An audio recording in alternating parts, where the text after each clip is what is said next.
Hey guys, welcome to the Double Chen Show. What up, it's Dan. It's Mike, and happy Lunar New Year. That's right, all the way from Aspen, Colorado. That's right. We wanted to record the special video for you from where we're at because we are traveling at the moment.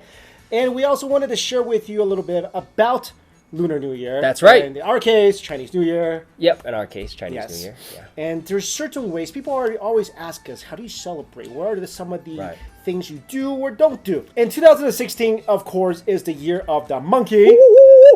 Bro, that's you. That's my year. That's you. If you guys watch us a lot, you know Mike is a monkey and I'm a pig. Yeah.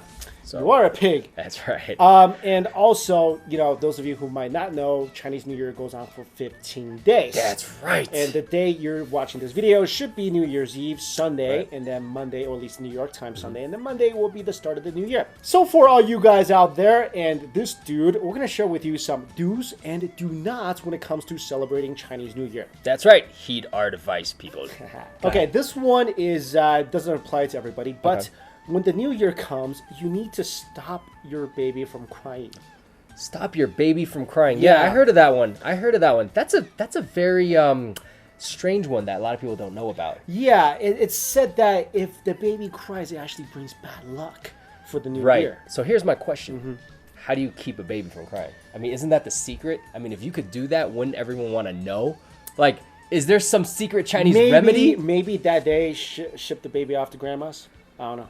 But then it's crying at grandma's. Hey. Wouldn't grandma be like, why'd you give me your crying baby? I got another one along those lines. This is another don't that has to do with your family. You're not allowed to wake somebody up in multiple ways, okay? One of the ways is you're not allowed to wake them up by saying their name. So I cannot be like, wake up, Mike.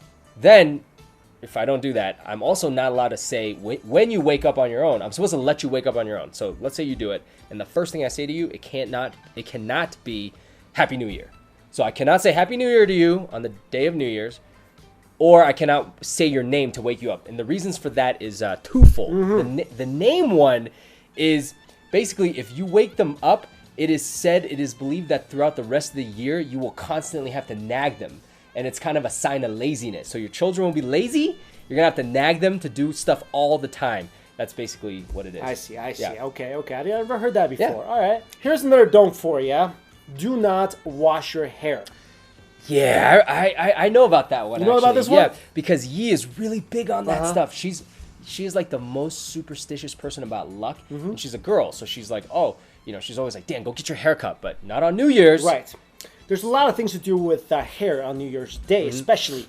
So you shouldn't get it cut, and you shouldn't wash it because fa also sounds like the Chinese word fa, which means to prosper. Right. So if you cut your prosperity, or you wash the prosperity away, that's not good, right? So I'm gonna ask you another question. It's kind of like the baby one. So like in Chinese New Year's, so everyone just stinks in the family because they haven't washed their hair. Why don't you just wash? Why don't you wash your hair like at 11:50 the night before? Then just like stick it out for the next day. All right, so I got another one. Okay. It's kind of playing on, Mike just mentioned, like, you can't cut your hair because of the word fa. Well, basically, Chinese people are huge on these puns, or it's called homonyms, where certain words sound like another word. So one thing that you want to do is you want to eat a lot of fish, okay? And also other foods that will bring you luck. So fish is the main one, and the homonym is nian. Let me see if I get this right?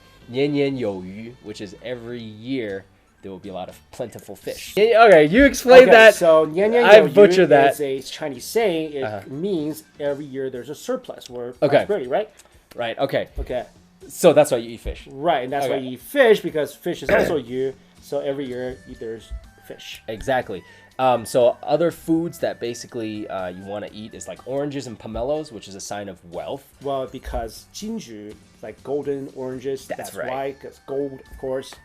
And then, of course, one of the most well-known foods is dumplings, because it looks like a gold nugget. Right, and we're going to explain in detail in a couple more videos that we're releasing in the following few days that I've done for the Strictly Dumpling channel, that you guys can check it out, and it goes into detail about what foods to eat and what not to eat, and also why dumplings are an important part of the tradition. Right. So we'll go into that in the next couple of videos. I got another one that you cannot do. Okay. And this is, you guys should be happy to hear this one. You shouldn't clean your house on New Year's. and this is mainly because Chinese people believe that you should clean your house on New Year's Eve, sweep away the bad luck. When you sweep away the garbage with the dirt, Chinese people feel like it symbolizes sweeping away the bad luck or the misfortunes of the previous year. So the fortune of the new year has space to come in. Right. And that's why you shouldn't clean your house or on New Year's Day.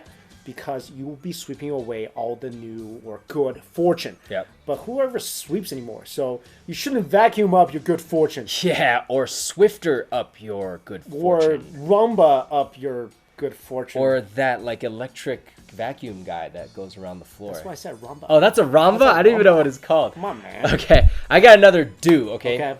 It's kind of like, it's a do/don't. Well, it's a do. Mm-hmm. Do wear new clothes. Basically, do wear new clothes. Okay. Don't wear old clothes. And this one's good for you, bro. It gives you an excuse to buy new clothes. Because Yeah, you don't buy a lot of clothes. What's wrong with my shirt? What's wrong with Sedona? You got a problem with Sedona? Basically, after the new year or on the new year, you want to buy and wear a lot of new clothes. And also, this is the funniest thing, red undergarments too. So like we could wear like red underwear. It counts. Do you know why the red is such a big thing? Well, I know one of the reasons is that the color red means a lot of things. Prosperity. But I think you're getting to a different one. There is a legend. That back in the day, there was this monster called the Nian, which is the year monster, right? Mm-hmm. And this monster would go around eating people. It's carnivorous. It's a man-eater. And to scare it away, people, because it's scared, for some reason, I don't get this. It eats people, but is afraid of the color red. Right. So when we bleed, it just scares it off. Also, doesn't make any sense. Piggyback on your red thing. Right. You should, if legally allowed, play with firecrackers. We're lighting the firecrackers. Legally allowed. Yeah. Right. We're not saying go shoot up some firecrackers. We don't want your parents to knock on our door saying that we told your kid to go light up fireworks. But this is the way in China. Yeah. You light the firecrackers because it's another way to scare off the monster. Right. Right. I got another do, all right? Okay. Do hang up decorations, and very specific decorations. Okay, here's what you want to hang up. Lots of lanterns. Mm-hmm. You want to hang up a lot of fortune, the word fortune, fu, signs, like all over your... It's kind of like in Christmas, like, Westerners hang up the wreath. Chinese people hang up the word fortune all over the house. Like, do you know what specifically way you should hang up the word fortune? Upside down. Oh, that's a bonus, guys. You know why? That's a bonus. Oh, I kind of know, but I'm going to say this wrong. But I kind of know, but I think I'm going to say it wrong. What do you think it is? It definitely has something to do with fortune. It's like so it doesn't flow out. No. Okay. Fu, right? Yeah. Fortune, right? Right. When you put it upside down, the word is dao because it's upside down. It's dao, right? It's upside down. Right. So fu dao. Oh, fu has arrived. Yes, fortune has arrived. I heard it when I was growing up, but I just couldn't remember it. Now, do you know why people hang up lanterns? No. Okay. So the last day of the Chinese New Year, the 15th day, is the Lantern Festival. Oh, yeah, I heard of that. I heard of that. Now, so let me get into the Lantern Festival a bit. So my do is celebrate the Lantern Festival. Here's how you do it. You can go to Chinatown or these places and you can buy a lantern. It's really cool. What we used to do in China is we would walk around with these lanterns with a candle inside and just walk around. Right. And you know what's really interesting about the Lantern Festival is what food you're supposed to eat? Scallion pancakes? I don't know, bro. Get out. Seriously. Why are you even here? You're supposed to eat tangyuan or yuanxiao, which is the mochi balls. Man, I got half of that right, bro. If you guys never had it before, it goes into a soup. Typically a fermented rice soup. Yep. It's sweet. It has something stuffed in the middle. Usually it's sesame, red bean. Yeah, or some kind of nut. Peanut. Right.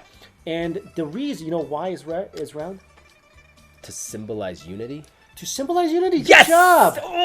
Because Chinese New Year is the time of togetherness. Right. And this is again moving on to my next two. Okay. Chinese New Year or Lunar New Year in general, it's time for families to be together. That's why the tangyuan yuanxiao is together. Right.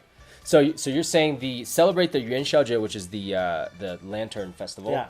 The 5th, so it's 15 days after the New Year's. Yes, okay. And also the name Tangyuan sounds like the Chinese name Tuanyuan, which means to unite. Yes. So that's see how this whole Chinese symbolism thing goes. That is awesome, dude. Right, and let me throw a little bonus out there for you guys.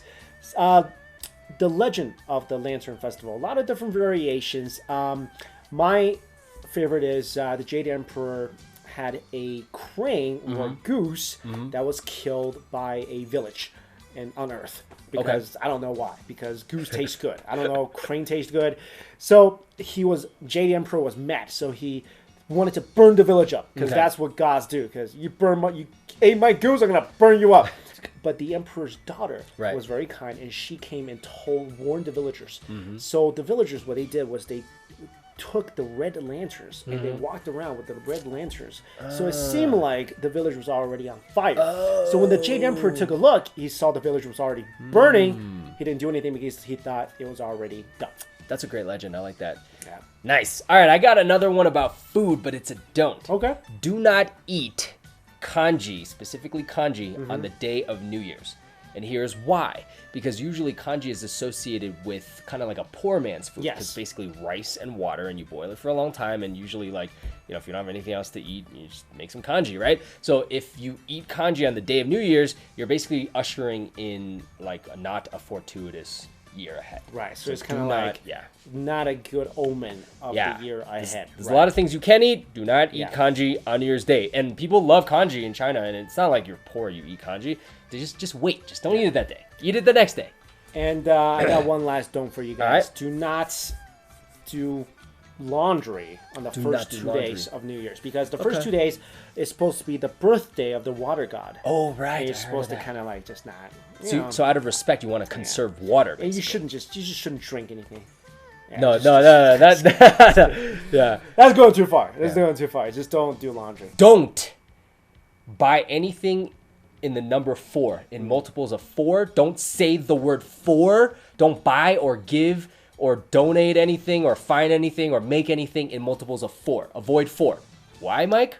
Because it means death. It means death. And on the opposite end, you want to do things in pairs. Yeah. And you want to do things in the number 8, which Yes. is fa, which sounds like fa, which is prosperity. And hair, like we were talking about if you guys were listening. One thing, I'm going to do you guys a favor out there. For all you parents out there, you really should celebrate this which is give red envelope money to the kids in your family. I had that one on my or list. even outside your family, because that's always great. In China, we call it 压岁钱, which kind of means to squish the age. I don't know, kind of want us to stay young. Right. And you put some money in there in a red envelope, you give it to the kids, they love it, because also in China, we didn't have allowances. Right. So I'm depending on this. This is how I make my money once a year. And I swear one year, I think my uncle stole my money. I swear I think it happened. Well, what I heard is like, cause see, I never got red envelope money, right? But you and Yi both got it. And that's basically the time, like you said, where one time a year you get money. I didn't get money. I got money on my birthday for random reasons, you know? So that's pretty cool.